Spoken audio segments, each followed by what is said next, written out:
दिखाए हैं। त्रिभुज तीन भुजाओं से घिरे हुए समतल क्षेत्र को हम त्रिभुज कहते हैं ना। त्रिभुज में कितने कोण होता है?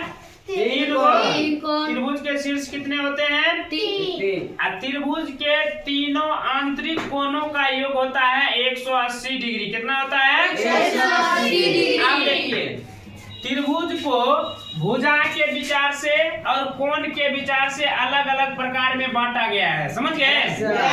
हम पहले अभी पढ़ रहे हैं त्रिभुज के भुजा के विचार से कितने प्रकार के होते हैं। समझ गया? भुजा के विचार से त्रिभुज 3 प्रकार के होते हैं।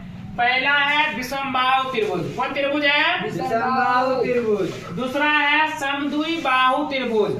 समद्विबाहु त्रिभुज। तीसरा है समबाहु त्रिभुज। कौन त्रिभुज? समबाहु। अब ध्यान दीजिएगा, इस तीनों का हम परिभाषा जानते हैं ना। अब देखिए, कहता है विषमबाहु त्रिभुज। विषम मतलब क्या होता है?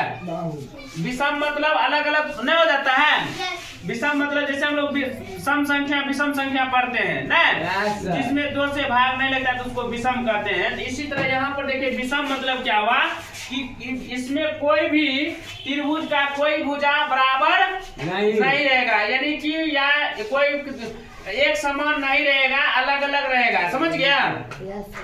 उसको हम कहते हैं विषमबाहु त्रिभुज। कौन त्रिभुज कहते हैं? विषमबाहु त्रिभुज। उसके बाद देखिए, आपको आता है दूसरा नंबर पे समद्विबाहु त्रिभुज। कौन त्रिभुज आता है? समद्विबाहु त्रिभुज क्या है कि वह त्रिभुज जिसकी 2 भुजाएं समद्वि, देखो सम मतलब बराबर, सम मतलब बराबर, द्वि मतलब 2, द्वि मतलब 2, अब बाहु मीन से हो गया भुजा। बाहु मीन्स क्या हो गया? भुजा। समद्विबाहु मतलब हो गया वह त्रिभुज जिसकी 2 भुजाएं बराबर हो न, उसको हम कहते हैं समद्विबाहु त्रिभुज। कौन त्रिभुज कहते हैं? ठीक है। अब अगला पर चलते हैं, तीसरा नंबर।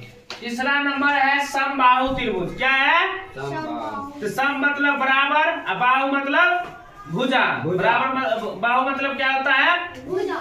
हाँ, वह त्रिभुज जिसकी तीनों भुजा, त्रिभुज तीनों भुजा से बनता है। तो समबाहु त्रिभुज कैसे कहेंगे? इसका परिभाषा कि वह त्रिभुज जिसकी तीनों भुजा बराबर हो। तीनों भुजा क्या हो? बराबर। उसको हम कहते हैं समबाहु त्रिभुज। कौन त्रिभुज कहते हैं? समबाहु त्रिभुज कहते हैं। अगर आप लोगों को अच्छी तरह से समझ आ गया होगा तो वीडियो को लाइक और शेयर जरूर कीजिएगा, चैनल को सब्सक्राइब जरूर कर दीजिएगा, सपोर्ट कर दीजिएगा। ठीक है।